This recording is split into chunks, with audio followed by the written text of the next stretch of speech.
வணக்கம். இது உதயன் டிஜிட்டலின் காலை நேர செய்திகள். செய்தி தொகுப்பு உதயன் டிஜிட்டல் செய்தி பிரிவு. செய்திகளோடு நான் புஷ்கரணி ரவீந்திரன். வரலாற்று சிறப்புமிக்க நல்லூர் கந்தசுவாமி ஆலய வருடாந்த பெருந்திருவிழா இன்று கொடியேற்றத்துடன் ஆரம்பமாகின்றது. இன்று காலை 10 மணிக்கு கொடியேற்றத்துடன் ஆரம்பமாகும் திருவிழா தொடர்ந்து 25 தினங்கள் நடைபெறும். நேற்று சம்பிரதாயபூர்வமான கொடிச்சீலை எடுத்து வரும் நிகழ்வு நடைபெற்றது. கொடிச்சீலை சுப நேரத்தில் நல்லூர் ஆலய பிரதம குருக்களிடம் கையளிக்கப்பட்டது. ஸ்ரீலங்காவில் உள்ள மருத்துவமனைகளில் 52 மருந்துகளுக்கு தட்டுப்பாடு நிலவுகின்றது என்று சுகாதார அமைச்சர் ரமேஷ் பத்ரன தெரிவித்துள்ளார். நாடாளுமன்றத்தில் நேற்று நடந்த மருத்துவ திருத்த சட்ட வரைவு மீதான 2ஆம் வாசிப்பு விவாதத்தில் உரையாற்றும் போதே சுகாதார அமைச்சர் இந்த தகவலை தெரிவித்தார்.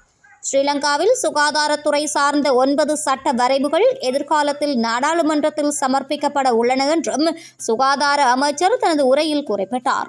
அனைத்து வகையான உயிர்காக்கும் மருத்துவ வகைகள் மருத்துவமனைகளில் உள்ளன என்று தெரிவித்துள்ள சுகாதார அமைச்சர், தொற்று நோய்களை கட்டுப்படுத்தும் தேசிய நிலையம் ஒன்றை நிறுவுவதற்கு நடவடிக்கை எடுக்கப்பட்டு வருகின்றது என்றும் தெரிவித்தார். ஸ்ரீலங்காவில் நடைபெறவுள்ள ஜனாதிபதி தேர்தலுக்கான தபால் மூல வாக்களிப்பு விண்ணப்பங்களுக்கான கால அவகாசம் இன்று வெள்ளிக்கிழமை நள்ளிரவுடன் நிறைவடையும் என்று தேர்தல்கள் ஆணைக்குழு அறிவித்துள்ளது.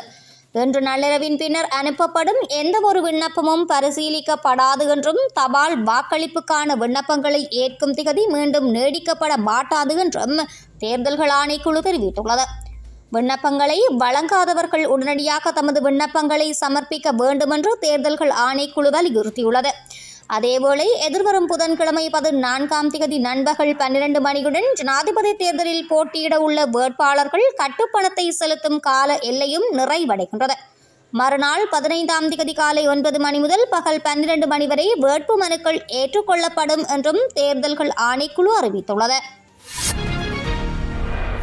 சர்வதேச நாணய நிதியத்துடனான உடன்படிக்கை ரத்து செய்யப்பட்டால் அரசு ஊழியர்களின் சம்பளம் மற்றும் ஓய்வூதியம் உட்பட நலன்புரி நடவடிக்கைகளை நிறுத்த வேண்டி ஏற்படும் என்று எச்சரித்துள்ளார் ஸ்ரீலங்காவின் போக்குவரத்து அமைச்சர் பந்துல குணவர்த்தன.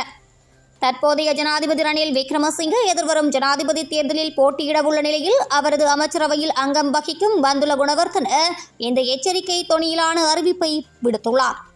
நாடாளுமன்றத்தில் நேற்று உரையாற்றிய அவர், IMF உடன்படிக்கை ரத்து செய்யப்பட்டால் 2015ஆம் ஆண்டுக்கான வரவு செலவு திட்டத்தையும் முன்வைக்க முடியாது போகும் என்று தெரிவித்துள்ளார். சர்வதேச நாணய நிதியத்தின் உடன்பாட்டில் சிறிய மாற்றங்களை ஏற்படுத்தினாலும் நாட்டை முன்னோக்கி கொண்டு செல்ல முடியாது என்று தெரிவித்துள்ள பந்துல குணவர்த்தன, எதிர்வரும் ஜனாதிபதி தேர்தலில் ஐக்கிய மக்கள் சக்திக்கு வாக்களிப்பதை மக்கள் தவிர்த்து கொள்ள வேண்டும் என்றும் வேண்டுகோள் விடுத்துள்ளார்.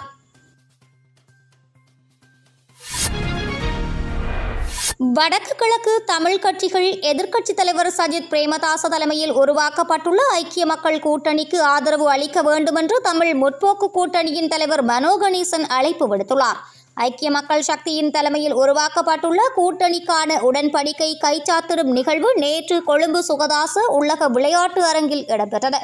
இந்த நிகழ்வில் உரையாற்றும் போதே மனோ கணேசன் இந்த அழைப்பை விடுத்தார். அனைவரும் இலங்கையர்களாக ஒன்று கூடிய இடமாக இந்த கூட்டணி உள்ளது. நாட்டை கட்டியெழுப்பக்கூடிய மற்றும் பொருளாதாரம் தொடர்பில் நிபுணத்துவம் கொண்ட அணியும் எம்மிடமே உள்ளது. வடக்கு கிழக்கை பிரதிநிதித்துவப்படுத்தும் கட்சிகள் நடைமுறைக்கு சாத்தியமான தீர்வுகளை பெற்றுக்கொள்ள இந்த கூட்டணியில் இணைந்து கொள்ள வேண்டும் என அழைப்பு விடுக்கின்றேன் என்று மனோ கணேசன் தெரிவித்துள்ளார்.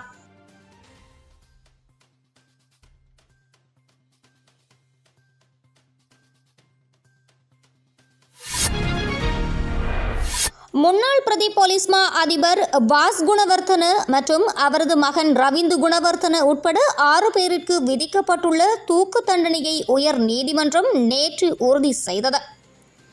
கொழும்பு பம்பலப்பட்டியைச் சேர்ந்த கோடீஸ்வர வர்த்தகரான மொஹமட் ஷியாம் என்பவரை 2013ஆம் ஆண்டு கடத்திச் சென்று கொலை செய்த குற்றத்திற்காக இவர்களுக்கு தூக்கு தண்டனை விதிக்கப்பட்டிருந்தது. கொழும்பு மேல் நீதிமன்றத்தின் 3 அடங்கிய நீதிபதிகள் அமர்வால் தூக்கு தண்டனை விதிக்கப்பட்டிருந்த நிலையில் வாஸ் குணவர்த்தன மற்றும் ஏனைய பிரதிவாதிகள் தம்மை அந்த தண்டனைகளில் இருந்து விடுவிக்க கோரி மேன்முறையீட்டு மனுக்களை தாக்கல் செய்திருந்தனர். இந்த மனுக்களை விசாரித்த உயர் நீதிமன்றம் மேன்முறையீட்டு மனுக்களை நிராகரித்து தூக்கு தண்டனையை உறுதி செய்துள்ளது. தூக்கு தண்டனை உறுதி செய்யப்பட்ட குற்றவாளிகளில் ஒரு உப போலீஸ் பரிசோதகரும் 3 போலீஸ் கான்ஸ்டாபிள்களும் உள்ளடங்கியுள்ளனர். அதேவேளை கொழும்பு மற்றும் அதை அண்மித்த பகுதிகளில் நடந்த வெள்ளை வேன் கடத்தல் சம்பவங்கள் மற்றும் காணாமல் ஆக்கப்பட்ட சம்பவங்களுடன் முன்னாள் கடற்படை தளபதி வசந்த கரண்ணாகொட, முன்னாள் கடற்படை பேச்சாளர் DPK தசநாயக மற்றும் முன்னாள் பிரதி போலீஸ் மா அதிபர் பாஸ் குணவர்த்தன ஆகியோர் ஒன்றிணைந்து செயற்பட்டிருந்தனர் என்று குற்ற புலனாய்வு பிரிவு நீதிமன்றத்தில் முன்னர் வெளிப்படுத்தியிருந்தது. ஓய்வூதியர்களுக்கு 3000 ரூபாய் கொடுப்பனவை வழங்குவதை தற்காலிகமாக நிறுத்துமாறு தேர்தல்கள் ஆணைக்குழு அறிவித்துள்ள நிலையில் அந்த கொடுப்பனவை வழங்குவது தொடர்பில் அரச நிர்வாக அமைச்சின் செயலாளர் சுற்றறிக்கை ஒன்றை வெளியிட்டுள்ளார். இது தொடர்பான சுற்றறிக்கைகள் அமைச்சின் செயலாளர்களால் மாகாண பிரதம செயலாளர்கள் மற்றும் திணைக்கள தலைவர்களுக்கு வழங்கப்பட்டுள்ளன என்று தெரிவிக்கப்படுகிறது. அந்த சுற்றறிக்கையின்படி செப்டம்பர் மாதம் முதல் நடைமுறைக்கு வரும் வகையில் உரிய கொடுப்பனவு வழங்கப்படும் என தெரிவிக்கப்படுகின்றது. அரசாங்க ஓய்வூதியர்களுக்கு 3000 ரூபாய் கொடுப்பனவை வழங்கும் அரசாங்கத்தின் தீர்மானத்தை ஜனாதிபதி தேர்தல் முடியும் வரை தற்காலிகமாக நிறுத்த வேண்டும் என தேர்தல்கள் ஆணைக்குழு அண்மையில் பொது நிர்வாக, உள்நாட்டு அலுவல்கள், மாகாண சபைகள் மற்றும் உள்ளூராட்சி அமைச்சின் செயலாளருக்கு அறிவித்திருந்தது. இந்த உத்தரவை மீறி உரிய கொடுப்பனவை வழங்குவதற்கான சுற்றறிக்கையை வெளியிடுவது தேர்தல் சட்டத்திற்கு எதிரானது என தேர்தல்கள் ஆணைக்குழு தெரிவித்துள்ளது. வடக்கு மாகாணத்தில் உள்ள அனைத்து மருத்துவமனைகளிலும் அவசர சிகிச்சை பிரிவு அமைக்கப்பட வேண்டும் என்று வடமாகாண ஆளுநர் PSM சார்ல்ஸ் உத்தரவிட்டுள்ளார். வடமாகாண சுகாதாரத்துறை தொடர்பான சிறப்பு கலந்துரையாடல் வடமாகாண ஆளுநர் செயலக கேட்போர் கூடத்தில் நேற்று வியாழக்கிழமை காலை நடைபெற்றது. அதிலேயே வடக்கு மாகாண ஆளுநர் இவ்வாறு உத்தரவிட்டுள்ளார். வடக்கு மாகாணத்தில் அமைந்துள்ள அனைத்து மருத்துவமனைகளிலும் அவசர சிகிச்சை பிரிவை அமைக்குமாறும், குறித்த பிரிவுக்கான ஆளணியை நியமித்து உரிய பயிற்சிகளை வழங்குமாறும் மாகாண சுகாதார நிர்வாக அதிகாரிகளுக்கு வடக்கு ஆளுநர் பணிப்புரை விடுத்துள்ளார்.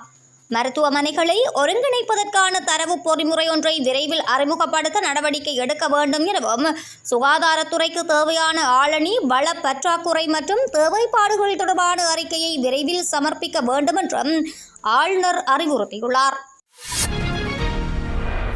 யாழ்ப்பாணத்தில் வீடுகள் மீது தாக்குதல் நடத்தியமை, தீக்கிரையாக்கியமை உள்ளிட்ட பல்வேறு குற்றச் செயல்களுடன் தொடர்புடைய மூவர் யாழ்ப்பாண மாவட்ட குற்றத்தடுப்பு பிரிவு போலீசாரால் கைது செய்யப்பட்டுள்ளனர்.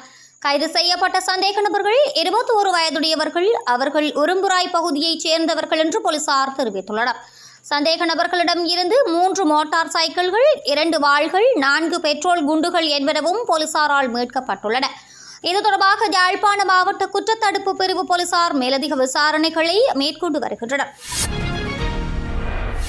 வளிமண்டல மேலடுக்கு சுழற்சி காரணமாக வடக்கு மாகாணத்திற்கு எதிர்வரும் ஞாயிற்றுக்கிழமை தொடக்கம் 17ஆம் தேதி வரை கனமழை கிடைக்க வாய்ப்புள்ளது என்று யாழ்ப்பாண பல்கலைக்கழக புவியியல் துறையின் விரிவுரையாளரும் வானிலையாளருமான நாகமுத்து பிரதீபராஜா தெரிவித்துள்ளார்.